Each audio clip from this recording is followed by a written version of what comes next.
The fire was in a back bedroom, and the fire investigators found remnants of candles within the debris of the fire room. So where the fire had started, they found remnants of candles there. So they believe it just caught fire into something? It did, and there was also reports of the occupants that they were using candles. Oh, okay. What do you mean by using candles? There was no heat or electricity in the apartment, so they were using candles for light and to see their way around the apartment.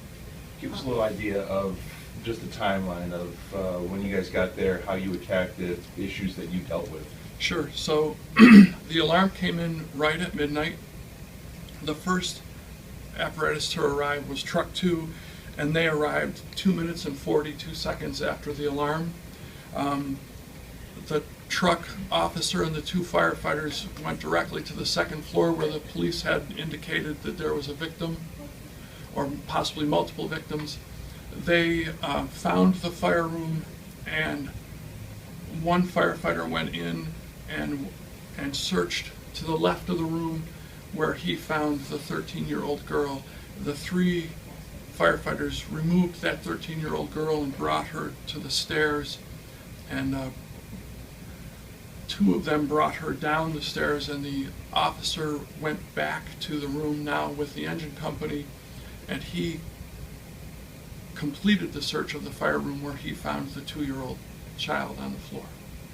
Where was the other 13-year-old? She was downstairs already? Yes, there were 2 13-year-olds in the apartment when the fire started. One was awoken by the smoke detector and the other crying out for help.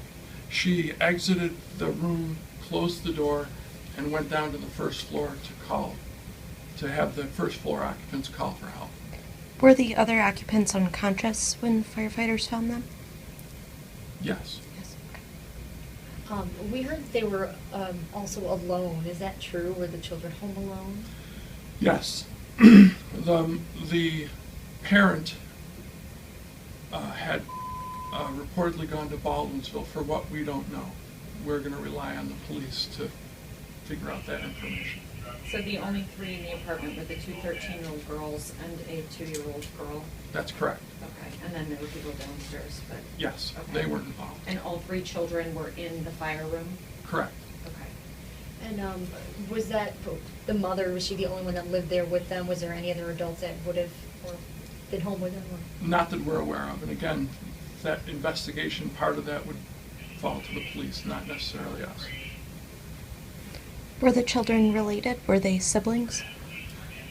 To the best of my knowledge, no. The mother that was in Baldwinsville was the mother of one of the 13-year-old children. The other 13-year-old was a cousin who was just visiting, and the 2-year-old child was under the care of the adult, but was apparently no relation. The child that died, was that the daughter of Of the the mother? mother? Yes. That was in Baldwinsville? Yes, that's correct.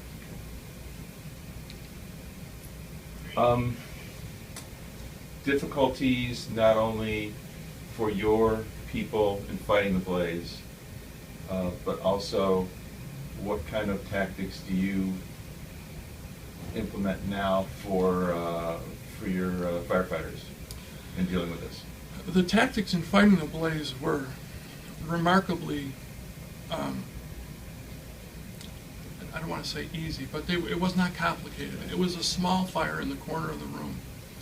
That fire was extinguished quickly, and the victims were removed relatively quickly.